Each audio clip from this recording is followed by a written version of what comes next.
You're listening to the Long Game Podcast. I'm your host, Sandra Sciano. We're all familiar with the term limiting beliefs.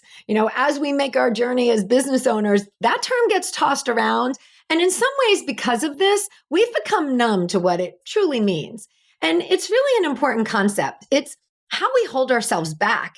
It's how we do negative self-talk. It shows up as all or nothing thinking, and it shows up as fear and perfectionism.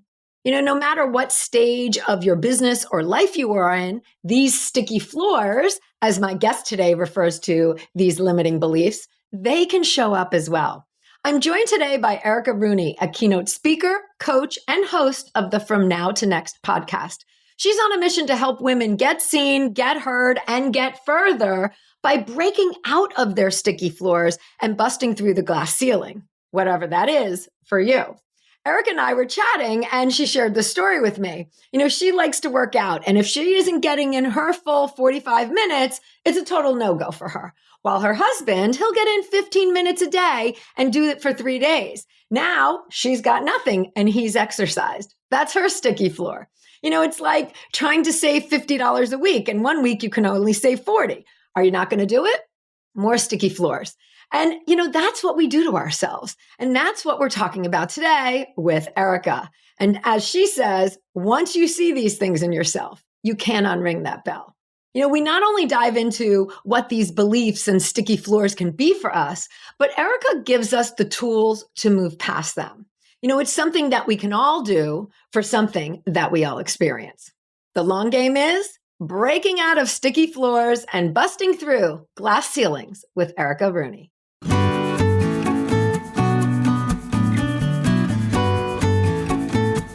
In a world where everyone is doing, it's easy to get lost in a sea of comparison, secret tricks, and promises of overnight success.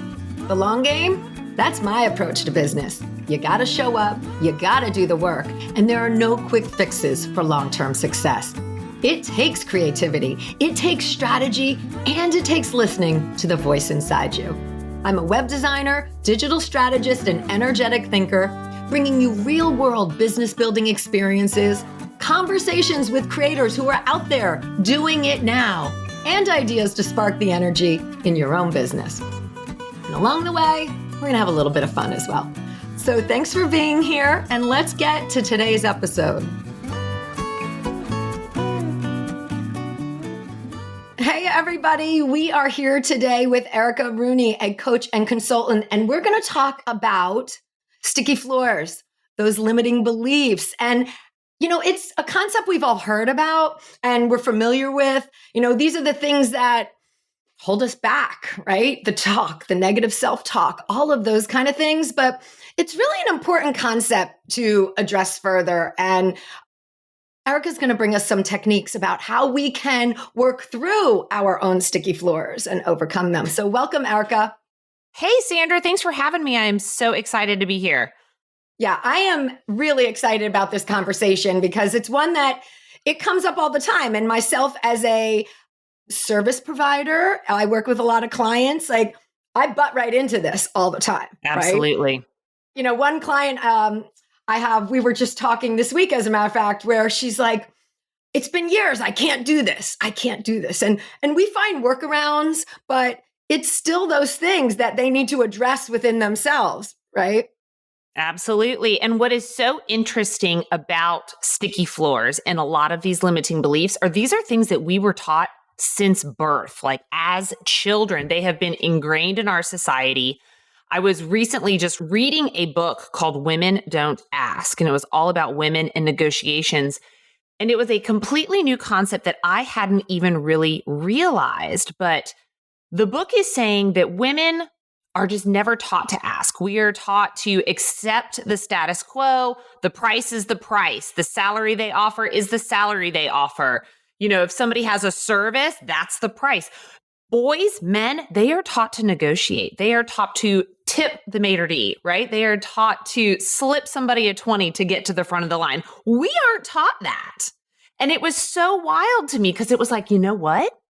That's true. I have never done that. And a lot of it, they taught how we are teaching our children. And I'm a mom. I've got a little boy. I've got a little girl. And just how like these small things that as we learn as kids that they see that we don't even realize. So for example, if my husband and I go out to dinner, he is always the one that pays, even though I'm the breadwinner. He just, but we are sending these subliminal messages to our kids that women are not good with money or that women don't have the money and men handle the money. And so as soon as I read that, I was like, well, I'm paying next time. Oh my gosh. And it is. I mean, we talk a lot about mindset here in this, like money mindset as well. And that goes right into it. Like, what are we teaching? How are we, even framing things like, if we're out in the store, it's not necessarily, I can't afford that. It's, I don't like the way that product is made to my child. Like, we're not buying something junky that we're going to just throw out when we get home because it's breaking in the car, right? It's all of the way that you phrase things and how you present it to them rather than just saying, no, I'm not buying that, right? Absolutely. Absolutely. And it starts so young and it's something that we don't even realize, right? So these sticky floors are sometimes so hard to break free from because they have literally been ingrained in us since we were like 2 years old. And I think, as we are out in the working world and owning our businesses, there are challenges. I mean, a lot of our limiting beliefs and sticky floors come from adversity. I hear it all the time as a web developer, course development person that I'm not into tech. I'm not techie, right? Like people put up the barrier that they can't do X. Oh, Sandra, I am so guilty of that, the tech one. And I say it all the time, like, why do you think I married a project manager? I'm not good at tech. And it's like, no, like that was your workaround. Quit saying that. Right. But the thing about sticky floors is they can really expand into all aspects of our life. So they can be, though we've heard it a million times, imposter syndrome, perfectionism, right? That really keep us from starting. But they can also be toxic relationships, toxic behaviors. Maybe you're with somebody who always imposes those self-doubting beliefs on you, right? To say like, I couldn't believe that you would do that, or I don't think you can do that. And we don't realize how toxic that is and how much that's holding us back. It could be fear of failure, fear of judgment, so that you're not acting. All of these things that we are constantly having to fight as entrepreneurs around us, that we are having to work against. Like these are the sticky floors that hold us back from what I say, busting through the glass ceiling, be that the next level of your business, making that next zero at the end of your sales, all of those things. Yeah. And I feel like because of how it's come from so long ago, our upbringing, it's hard to break through. So I want to dig into some of these tactics. Like the women I talk to, they know, right? I know that's one part of it is identifying, and we'll talk about that, but they know, but then they can't seem to get past that next piece or take that next step, even though they know. Yes. And the first piece is being able to name it, right? And like recognize how it shows up in your life and how, like, what is that? And I have a perfect example. I actually just went through this with myself a couple weeks ago, but the first step is naming it because it is unconscious, right? It creeps in unconsciously. And the more you can sit with those uncomfortable feelings and recognize them, the quicker you will be able to say, okay, this is what it is. This is how I advance from it and get out of it, right? So the questions that I always ask myself once I recognize it is it helpful, right? Is this feeling helpful? Because sometimes it can be. Sometimes it can protect you from doing something really ridiculous, Right. Something stupid in your business. And then the next question that I ask is this true? Because a lot of these beliefs that we have, like, I'm not good at tech, is it true, Erica? Or maybe have you just not applied yourself? And that is the next best question to ask. But the first thing to do is recognize that. And we can recognize it because sometimes you feel tense. Sometimes you feel that pit in your stomach, whatever it is. Like it usually manifests in your body somehow physically, right? Whether you're like nervous ticking or tapping or something like that. So start to pick up on your own physical cues. And I went to an amazing keynote speaking boot camp the other week. Oh, awesome. And it was so great. And I walked in and I went and I didn't know anybody, I figured it's a boot camp. Nobody's going to know each other, right? I walk in, all of these people were talking to each other like they had known each other for years. And I was like, did I just walk into the right place? And So I did what I did, and I walked up to a group and I said, "Hey, I'm Erica. I don't know anybody here." And they were, and they're like, "No, hey, come in. Nice to meet you." And they went right back to talking like they'd known each other. And after a while, I picked up that all of these people had been to this boot camp 4, 5, 6, 7 times. Wow. They all knew each other. They had all been doing keynote speaking as their professional job for a long time. And here I was, first time ever, didn't know a single person. And oh my gosh, so intimidating. Oh my God, this uncomfortable lion's den almost. Oh my God, I was nervous. I was uncomfortable. I was checking my clock as to when was this welcome dinner going to end. Like these were all the little things that and I'm an extrovert. I love talking to people. So the fact that I'm in this room and I'm feeling uncomfortable is physical symptom number 1, right? And I'm just like, oh my God. So I get back to my room and I'm like, what am I doing here? These people do this. They're so much better than me. They do it for a living. They've been here like 4, 5, 6 times. And that's when I was like, okay, Erica, what's going on here? And I was like, I'm really having this like imposter syndrome feeling because I'm out of my league. I am the little fish in a pond with a whole bunch of big fish. And I felt so uncomfortable. But when I named that, I was like, okay, this is what it is. I'm going to have to know that this whole weekend, I'm probably going to feel a bit like this. And that's okay because all those people who've been here 4, 5, 6 times, they all had to start with 1 at some point. So they've all been through this. Yep. So I showed up the next day, kept doing my thing, fighting the uncomfortable feelings. And they had an exercise too, where we had to you could volunteer to stand up and read aloud. And I was like, Erica, this is what you paid the money to do. So just go ahead get the and critique. do it. Get it, right. Do it. So I stood up, I did my thing. People cheered.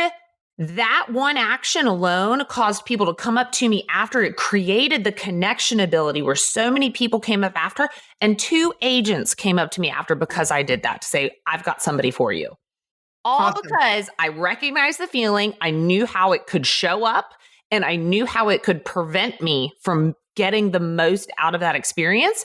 So I asked myself, was that feeling helpful? The answer was hell no, it wasn't. Because if I had let that feeling rule, I wouldn't have stood up. I would not have made the connections and I wouldn't have 2 agents putting opportunities in my pocket. And I want to say you challenged, was that true? Because if you did not stand up, you could have believed that your feeling was true because you would not have gotten cheers. You would not have gotten that response. So you really took the initiative to challenge that as well. Yes. Yes. And I mean, we've all heard this. You have to get comfortable being uncomfortable, right? Right. I was uncomfortable until I did that because when I did that, it opened up a floodgate of opportunities for people to walk up to me to say, I heard you. That was great.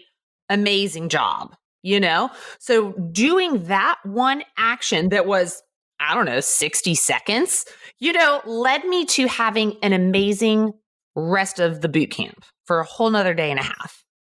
That's awesome. I love that example. And, I think some of that too, I wanted to ask you with the people you work with, I've been really thinking a lot about the power of journaling and how that helps. And is that something that you incorporate into the work that you do? Because that's where I find we identify things in thought, of course, but then you're also able to work it out. Is that a tool that you use in your work as well in terms of this? It absolutely is. And I actually started this practice this year, but I have what is called an F yeah journal. And it's basically like a hell yeah, Erica, you did it. So that I don't forget some of these amazing things that I've done, right? And because sometimes they're little. Sometimes we don't think they're as big as they are. But when we sit down and we put the pen to paper and we can look back and say, I did that, that is an amazing confidence boosting tool to remind myself, I may forget in 2 years' time that I felt this imposter syndrome type feeling at this boot camp.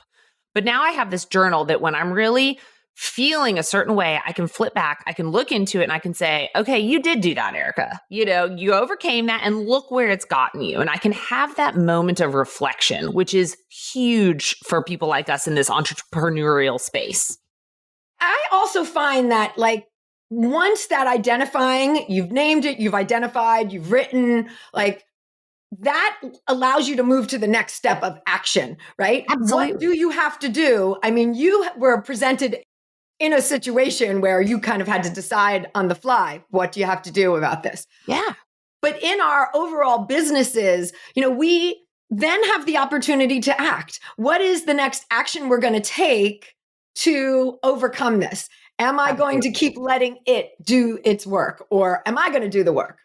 Absolutely. And case in point, I started a podcast almost 8 months ago, so it's relatively new in this space. But I sat on that idea for about a year because I had this sticky floor of what are people going to think about it? What are people going to think of me? Why would anyone listen to me? And so I just kept pushing it off, pushing it off, pushing it off. And then finally I was like, what are you doing? Like, this idea keeps showing back up and you are not doing anything with it. So I was like, you know what? I'm going to make myself do something. So I wrote an email and I sent it to 10 women in my circle who are big supporters. And I was just like, boop, and I hit the send button. I was like, okay, now it's done, because the email was like, hey, this is what I'm going to do. I'm asking for your support. Da, da, da. And I was like, the email's out there. And of course, do you think I got one email back that said, Erica, what the hell are you doing? Right. You're crazy, Erica. Not. Absolutely not. I got nothing but 10 supportive emails back. And what is so great about that, it was tangible proof, to really quiet those voices in my head that kept me stagnant and stuck for a year. Yeah, that's incredible. And this goes back to what you're talking about as well. I feel like, we talk a lot here about creativity and the creative flow. And those limiting beliefs really hamper your creativity. I mean, what you're able to do on a podcast, showing up, interviewing other women, bringing ideas out to the world, before you're hampering your own creative spark in Absolutely. this. Because I think that's one of the things, we think about it sometimes in concrete terms. Like, if I don't address my limiting belief, I'm not making more money, or I'm not, but it's also these emotional things. Like, I feel like, this can really wreak havoc on your physical and emotional being because you torture yourself, right? You're not being creative. You're not letting that flow. You're not letting your ideas out. Absolutely. And especially in the creative space, like, you are always being vulnerable and putting yourself out there, So you have to have a little bit of a thick skin to go ahead and just do it, especially when you are growing, because again, not everybody's going to like what you put out. Yeah. And that's okay. You don't like everything out there, So why do we care that if out of 1,000 people, 2 people don't like what you're doing? Why do we focus on those 2 people, when instead of focusing on the other 998? Like, let's look at math, people. Yeah. And well, I think that's in our nature because we're feeling vulnerable, right? We put ourselves out there. It's the vulnerability that comes up.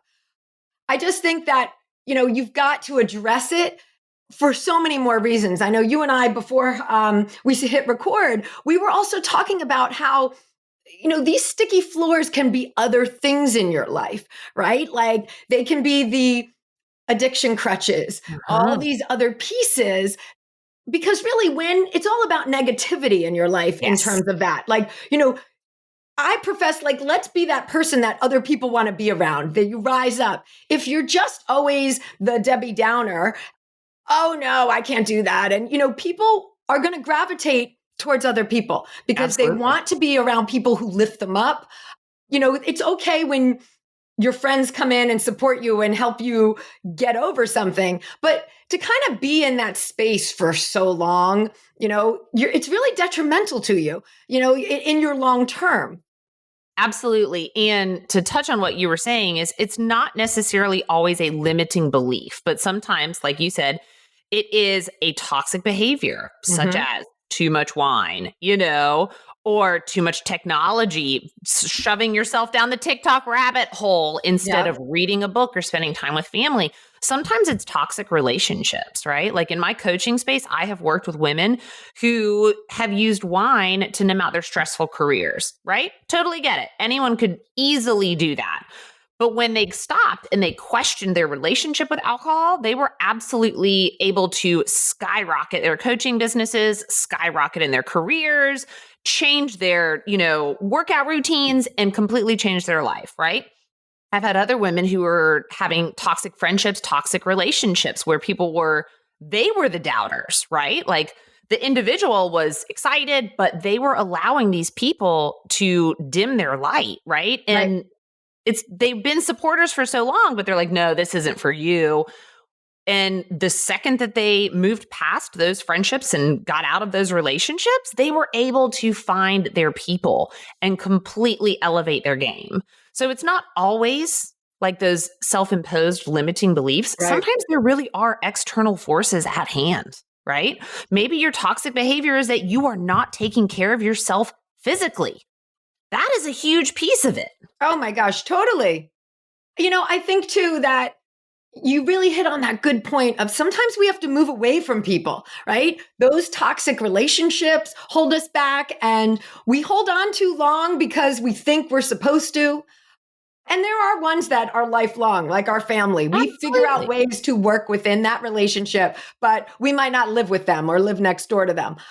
But that is a piece as well. And, because I think it becomes, how do you rise up? How do you become embodied of that energy that people want to learn from, people want to be in touch with, people want to connect with, right? So you free yourself from that by sometimes you have to move on from those toxic behaviors and people as well. Absolutely. We've in my coaching practice, we've worked a lot on boundaries, especially with family members, right? Because you can't always get away, nor do you always want to sever ties with your family, right? Sometimes you need to, but sometimes you just have to set up these boundaries of like, you know what? I'm not going to talk about this with said person because I know how they'll respond, or they play too small, right? There's a lot of people out there, friends, relatives, whoever, that they are afraid through their own limiting beliefs of doing big things. So they stay small and they play small, right? But then they push those beliefs and behaviors on you, because they so strongly are stuck in those, right? And they don't even realize it 99% of the time. You are who you hang out with, right? So when those people, are constantly having like those types of conversations with you, you won't even realize it, but you're getting more and more stuck, right? So sometimes you have to either create those boundaries or sever those ties, because if you are constantly having to go up against somebody about, no, that's not it, or this is how I'm going to be, it is exhausting. And you do not need to spend your mental energy or your time constantly trying to build yourself up when someone is tearing away at the foundation. Yeah. And I am a big proponent of, you cannot change someone. Like, you can have a conversation with someone. You can present someone with opportunities. And if they're not receptive, then you've got to accept that, right? Like 100%. And that goes back to, is this helpful? Right? Like, is it helpful that somebody keeps telling you it's impossible to start a podcast? Right. Who's going to listen? There's 1,020,000 podcasts out there. That fact may be true, but is what they're saying to me helpful? The answer is no. So move on, But so that's where the sticky floors really come into play, is we have a lot of them. Everybody has a huge spectrum of sticky floors. It's not just one, right?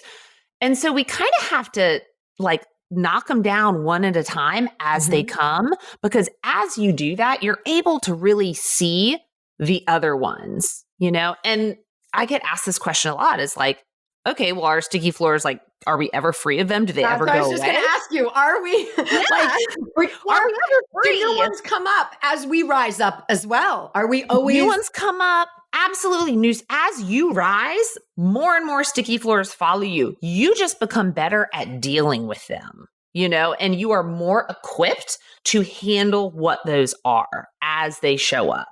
And so the amazing work is being able to identify them faster and act against them. Just like I talked to you about my boot camp, that is not the first, nor will it be the last time a feeling of imposter syndrome shows up for me, right? But if I went to another boot camp tomorrow, I probably wouldn't feel that way, because I've been there and I've done that and I've knocked that one down. I may feel something else like perfectionism creep in, like, this isn't perfect, I shouldn't say it.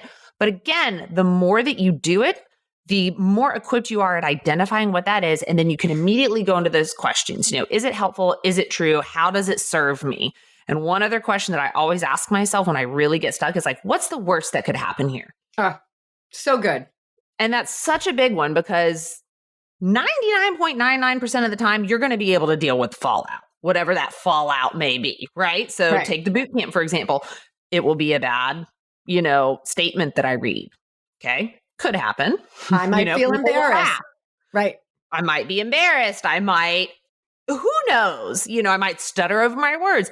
But again, what's the worst that could happen? None of those are bad things, right? I'm not going to lose all of my, finances and become destitute on the street. So why am I holding myself back? Right.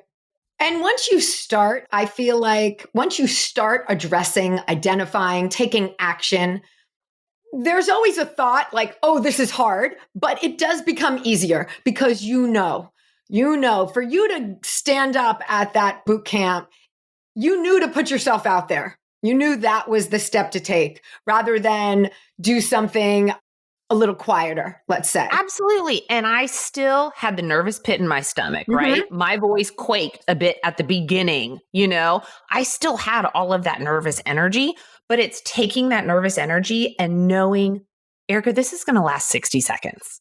You got to get out there and do it. I can survive these 60 seconds. And now I'm on another level. Literally, I have taken myself and I have elevated myself to another level. And that is such a huge thing. It's as service providers, exploring different packages that we can offer, changing up how we offer things, how we serve our people, like all of those can create that nervous tension because we can be like, everything's working so well. I don't know how this is going to be received, all of that, right? But like if we can take that nervous energy and just harness it just for a little bit, it's amazing what possibilities open up. And it's confidence building when you do. And you have a positive result and that helps you move on to the next, like you said, elevate yourself a bit in that. Whenever you have that confrontation next time, you're still going to feel the pit. It's funny because speaking is such an instance. I'm in a speaking mastermind and we did our first talks and, video recorded them and sent them in. And I'm on Zoom waiting for my critique and I'm sweating. I mean, my palms, I was sweating because I was like, it's the first rendition. And, of course, afterward, when I got some positive reinforcement of it, I thought, okay, I'm going to rework it. I can do this. They liked that. They liked 3 things, right? That's great. So, but you can't stop the physical piece that happens. I literally put in the chat, I'm sweating right now, right? Like, I was like, okay, everybody, and I'm used to talking. I do a podcast. I was going to say, you do a podcast. I record this every week, but putting myself out there, talking about my story, it's still, in a safe space of this mastermind, it still brought that response. So, it's about moving forward. It is, but you putting yourself in that mastermind was a step 2. Right. And those are small things. Like people don't necessarily realize all of the incremental steps that we are taking, right? And if you are really sitting there sweating buckets and just like, this is going to be the most god-awful thing I ever do. If you go back and remember that I have survived 100% of my bad days, like, okay, you've had 100% success rate at something. You are going to rock this out. It may not be great. It may not be perfect, but we can still do it, and that's the biggest thing is, again, they are always going to be there. You are likely always going to have this bit of like nervousness and next time I'm just going to wear my super extra strength deodorant and I'm going to rock it out.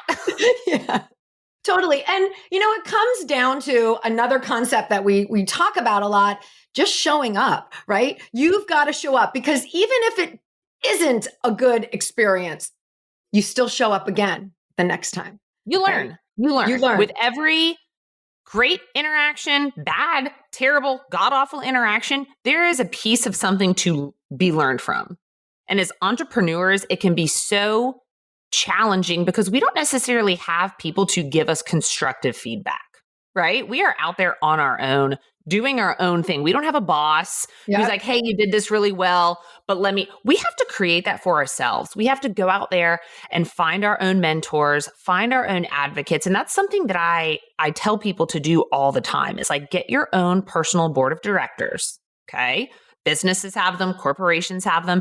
Get a board of directors for you so that you have someone to go to when you need constructive feedback, because we all do. Right. And as entrepreneurs, we're mainly either a team of one or we've got a bunch of people under us. Totally. But we don't have that person over us saying, hey, you rocked it out, but to get you to the next level, Sandra, here's what you're going to need to do. And that's why you need to get that team that can hold you to that standard.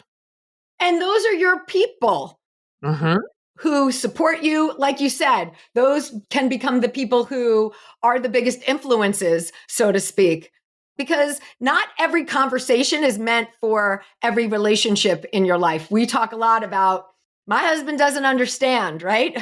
He's not the one I'm having these conversations with. Every 5 or 6 months, I'll be like, hey, let me tell you a little nutshell. Here it is. Boom. Yeah. You know, and that's it. But my girls, right? My women that I have relationships with, they're there for me to support me in my journey. And to also learn from them. You hear from them as your board of directors as well. Like their experiences, just as you sharing here, your experience. Absolutely. It's so funny that you say that because I try to talk to my husband about these things a lot of the time. And my husband, God bless him, he is a very hard worker. He's a project manager in IT. That's what he loves to do. But like this whole world of having your own business, he doesn't understand. No. And even the other day, he was looking at like a TikTok that I posted, which got 600,000 views, you know, and he's like, I don't get it. And I was like, I can't explain it to you. I don't know what to tell you. My husband isn't even on social media, which I actually appreciate now. I'm like, that's it. Stay in your lane.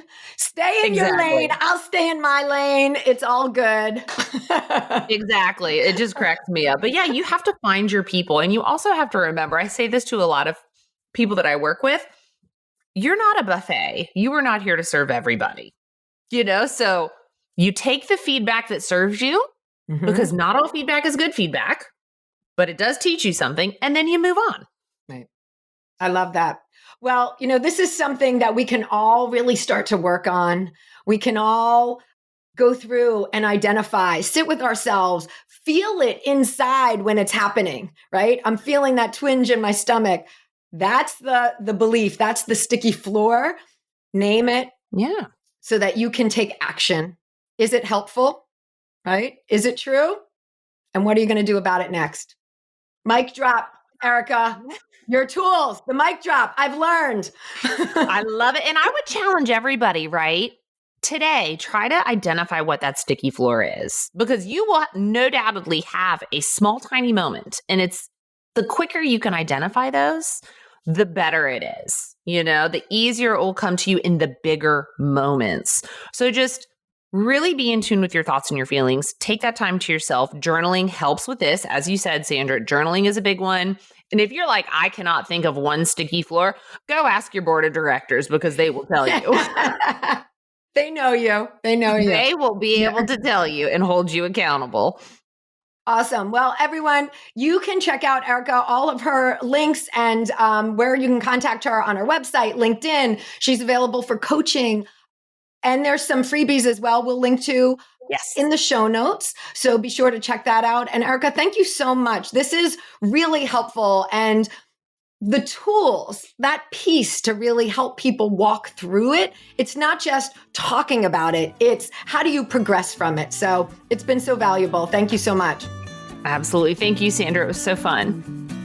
Thanks for joining me today. You can access more information, links mentioned in this episode, and the show notes at thelonggamepodcast.net. If today's show connected with you in some way, please share it with your friends or hop on and leave a review. Both of these make a really big difference. All right, until next time, keep playing the long game.